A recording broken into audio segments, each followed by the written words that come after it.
Hey guys, how you doing? It's Henry at Mowers and Blowers.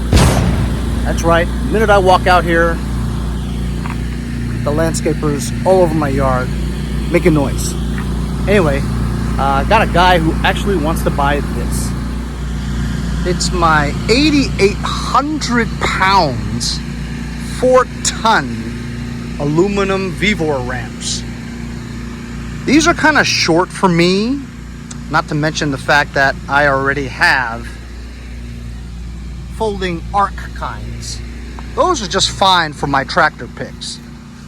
These are really heavy duty, so I figured I'd sell them to people who need them for truck trailers, guys who haul cars around. You need really strong ramps. Also for construction companies who need them for their skid steers or maybe forklifts, something super heavy, you know. I'm never going to use these to its full potential, so I listed these for $300. They go for $350 brand new, but as you know, I only used this for a review once. And I didn't even put any load on it. I just demonstrated. So whatever, the guy's getting a great deal. He offered me $200. I said, how about $250? He goes, okay. He's driving from an hour and a half away from New York to get them. So I'll see if I can get $250 for this. Thanks to Ernie McDonald, my old buddy, longtime subscriber, who bought all of my stickers just to support the channel. Really appreciate it, Ernie. If you guys want to buy any stickers, check the link in the description below for my link tree.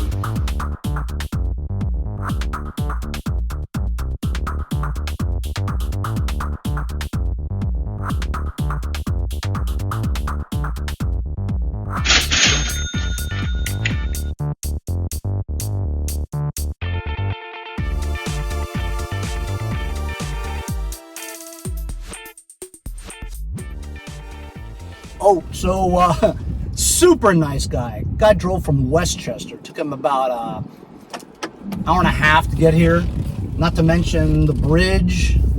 The bridge is like $15 one way. It's ridiculous.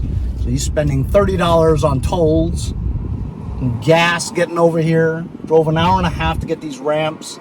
He doesn't really need it for something that I thought. You know, I thought maybe he had a construction company and he needed it for his skid steer on his trailer or something. That would be perfect, you know what I mean? But he's just moving like a slight tractor or whatever. So not that major, but either way, he bought him. Really nice guy. He used to be like an investment banker and decided he hated it, whatever. So he's just like a real estate developer now, whatever, you know. You can tell the guy was rich, so he didn't care about what he was spending, you know. Actually, he did talk me down to $250 from $300. I guess even rich people want to save a few bucks here and there, right?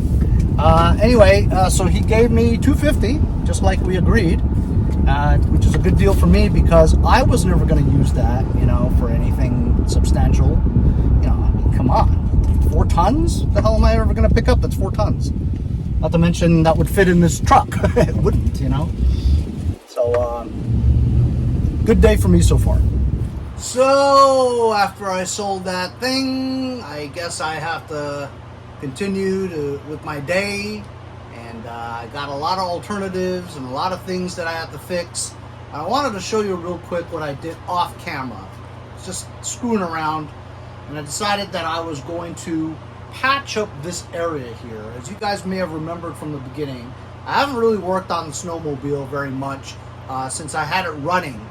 But then a couple of days after that, I tried starting it again and wouldn't start. So I know it's the primer situation with getting fuel to the carburetor for it to lubricate the pistons, whatever, and then to pull it and to get it going. I think the best way to do it is just to pour a little bit of 2-stroke mix into the spark plug hole, and that'll start it and it'll run. But that has something to do with the priming thing, which doesn't work now. So, I mean, I'm not in any rush to get this going because it's still in the middle of summer. But nevertheless, the hood that opened up, the hinge was completely off this area, so it was only on one hinge. This thing was hanging and everything, so I got like a bunch of brackets and stuff. Just metal plates that I found in my shed, whatever, and started driving like self-tappers through them all, you know. So now it's actually structurally there. and the hinge is now back onto the hood. See? So look. The hood is, it works. I fixed the hood. It just looked like hell, but I figure I'd trace out some plastic, whatever, and then cut it to size, kind of silicone it on here, and that'll be fine, you know. Also, I removed the ski from this side because when I was loading this, after I got it, I connected it and the ski pulled it sideways and it went like that. So it broke this spindle. Oh great, I just put my hand on this. Well, it's gonna get dirty today anyway. This spline thing broke from that. So I priced it out. There's one guy on eBay that has it. He wants $85 for it. I don't know if I want to spend $85 on it. I might try to stick weld that piece back and use a Dremel tool and create the splines on there. I'll try it. Has a hole here so I can actually stick weld the inside too, which may make it strong. I'm gonna try that first. If any of you guys have this spindle, this rod right here, for an 85 or 86 Formula MX, if fits that, let me know. Appreciate it. Now I'm going to show you what I'm going to be working on today.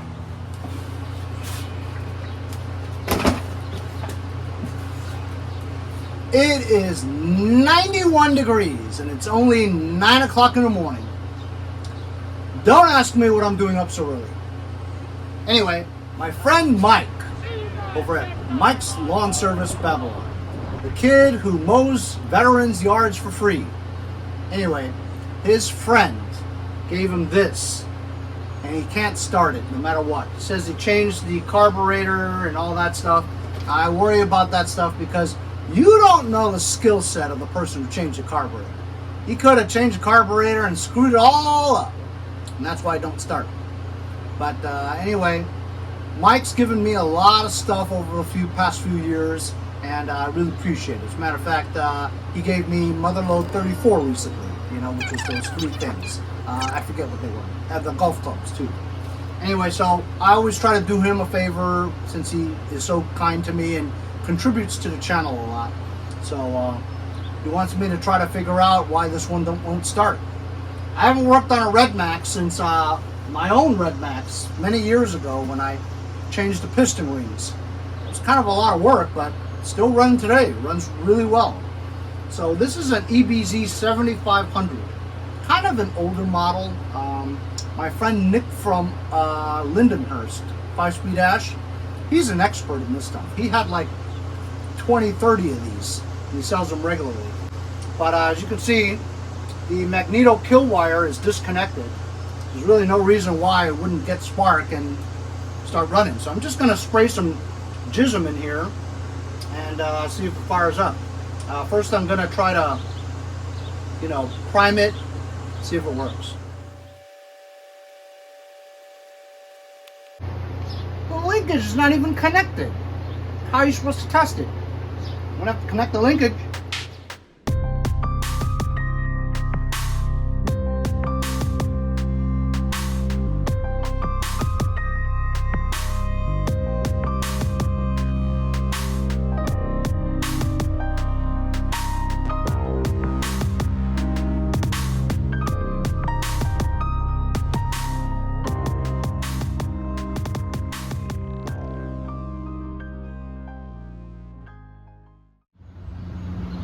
Okay, first of all, there's all kinds of things wrong with it. The throttle linkage wasn't even attached. So when I did attach it, is it designed to have this bend like that? Given that there's a little bit of an etching there, means that it probably is because the wire was moving around here. It's a stupid idea because, you know, that this bend over here limits the amount of free play on the throttle. So I question whether or not this carburetor is the same one. And also there's a separate choke on this carburetor when there's already a choke on this machine. So why would there be two chokes? I question whether or not this is the right carburetor for it. Also, it doesn't prime. When you prime the bulb, it just stays there. So if it's a new carburetor, why doesn't it retract? When you press the bulb, it's just flat.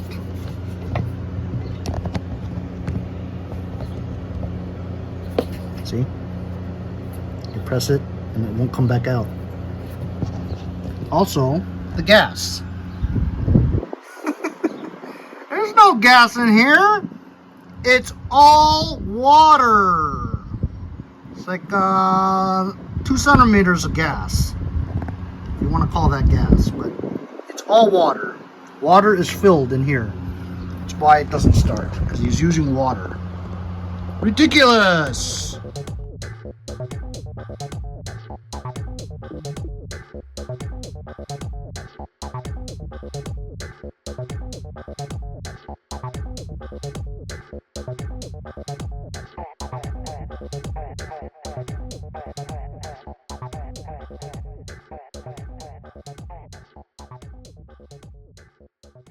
So as you saw in time lapse, I drained the gas, water, out of the tank. Pulled the 2 wires out, the fuel lines, the intake and the return line, and now the bulb seems to be kind of working with stuff blowing out of the return. I still don't think this is the same carburetor because of this choke lever.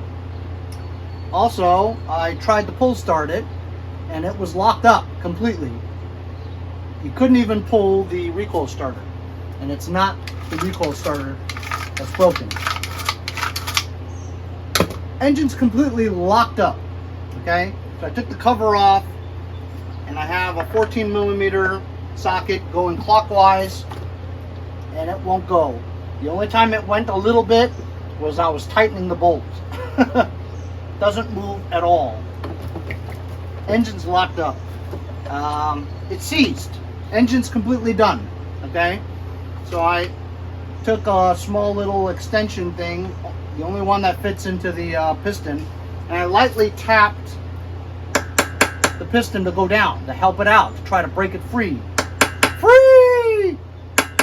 And I also blew some penetrating oil into the spark plug hole to kind of coat the bore and kind of lubricate the piston ring so that it would, you know, crack it, break the C's, and have the piston move freely, but no dice. I've been tapping this a lot and it doesn't move at all.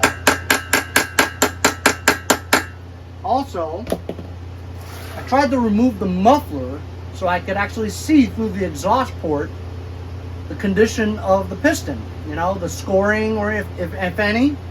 You can't get these muffler bolts out because they're recessed inside and there's no socket that's thin enough to get in there. You must have some kind of special tool or something, because I certainly don't have it. So I can't even remove the muffler to get it off. So to unseize it, I might have to take the whole head off, but I can't get the head off without taking the muffler bolts off.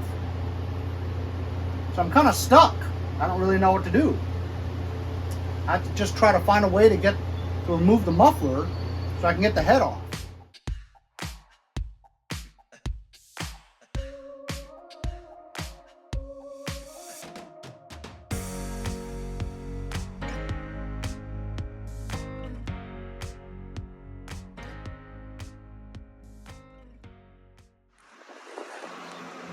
I managed to get the muffler off because upon further inspection, it was actually a Torx nut. I couldn't see because it was recessed in the shadows. So it was on there really tight.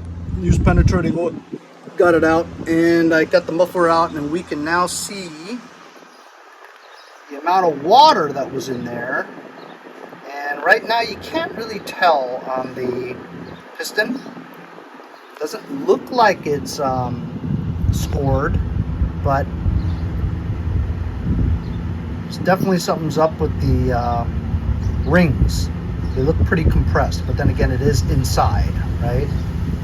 It doesn't look, I mean, you can't tell because you can't move it, because you can't see the rest of the piston. You can only see parts of the rings.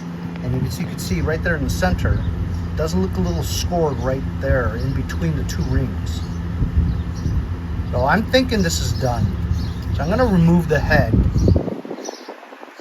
and try to take the piston out. I mean, I got no choice, you know? It's not moving. Got to free it up.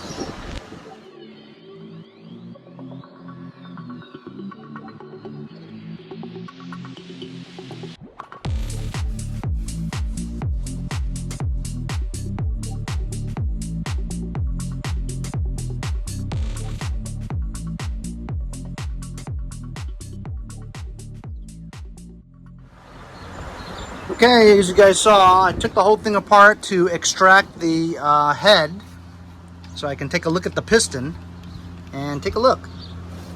There's no way this thing ran recently. This has been seized in there for a long time. Piston will come out, hasn't budged. It is just rusted and corroded permanently to the bore. It won't come out, hasn't moved since I banged it and banged it. I probably broke the top of the piston from banging, but I mean the piston's done no matter what. So I just wanted to extract the piston. See the two rings there? I've been banging and banging. Those two rings are still showing there. It hasn't moved one iota. Look at that. There ain't no way this thing ran recently. That piston is stuck in there for good. It won't come out at all. Penetrating oil in there, everywhere.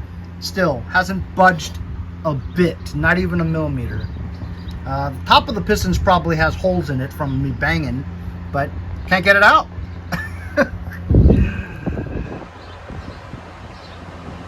This Redmax is Doneski! This Redmax is Doneski. Just for shits and giggles, I'm gonna whack it as hard as I can to get that piston out, just to see.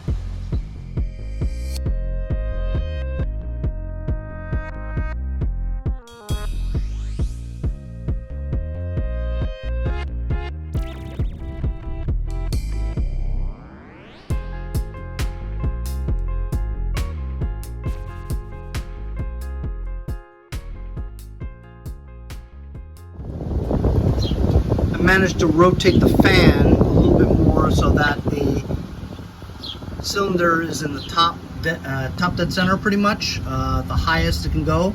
And check out the condition of that crankshaft. This hasn't been run in a long time. This engine is trash, and that piston still hasn't moved. It's just incredible. I've never seen a piston seize so badly into the bore. That's really bad. That's trash. I'm gonna see what he wants to do because, well, what else can you do other than get a new engine? It's definitely not worth it. Well, that's unfortunate because I was really looking forward to getting this going. Took so much apart just to get the head off. It's really hard to get that head off. I mean, I got to take the sandwich off. I got to take the back off to get to the bolts to get to the sandwich. I mean, I got most of them out, but there are screws in here that you can't even get to without taking this stuff off. And then I want to get the sandwich off because there are 4 bolts that hold the fan on to the crankshaft, and you know, I wanted to at least remove the connecting rod from the crankshaft so I can get the head off, because that piston, I mean, without damaging the rest of the head, not that it matters, because the whole thing's this thing is shot anyway, right? But like I said, it's not mine, so I don't want to damage the head if I don't have to, you know. But yeah. That's trashed. Look at that. After all that, look, 2 rings are still visible. I haven't moved that piston a smidgen. it hasn't moved at all. The amount of banging and stuff, it's incredible. I've never been able to not extract the piston before. I mean, it hasn't moved a bit. I'm so surprised. Like I said, it's not mine, and I'm not gonna put this back together again. If he wants this stuff back, I'm just gonna put it in a box and he could sell the rest for parts or something like that. I don't know, but yeah, it needs at least, at the very least, well, you're not gonna be able to get the piston out without damaging the head. So he's gonna need a new head and a new piston. And then if you put it all back together, maybe it'll work. Maybe. So yeah, too bad. I really wanted to get it going, you know? He said it ran a month ago. I'm like, no way this thing ran a month ago. All right, if it ran a month ago and you put this inside a swimming pool and let it sit there for a month, maybe I'll believe it. Because given the condition of the piston and the corrosion involved in holding that piston in there, I mean, there's no way, you can't even get the piston out, all right? There's no way you're gonna be able to pull start it. There's no way. So, as I see it right here, the very least, you need a new head with a new piston and rings. That is if the crankshaft even rotates from pulling without the piston in it. Who knows? But either way, it's too bad. I really wanted to see this purr, you know, but I just didn't think that, I anticipated that it was going to be this bad of damage, you know. I thought I'd just need to clean the carburetor and get the fuel lines done and get her going. But it wouldn't even pull. Just seized from the start, you know. I mean, I could try to whack this head off, but I've damaged the head permanently. So I don't want to do that. It's not mine. Actually, it shouldn't be anybody's. Nobody could use this right now. It's junk. But anyway, tearing down a Redmax 7500. I mean, it was kind of fun. I just wish I, you know, could have got it going. But we need a head and a piston. If we had a head and a piston, then we can get it going. Probably. Thanks a lot for joining me today, guys, on a Redmax Ebz7500. It's a failed fix because we don't have the parts, but I diagnosed it as a seized engine. We'll see you guys next time on Mowers and Blowers. Ah, we don't gotta turn it up. Oh, shit! Oh, that's great! I got that on video!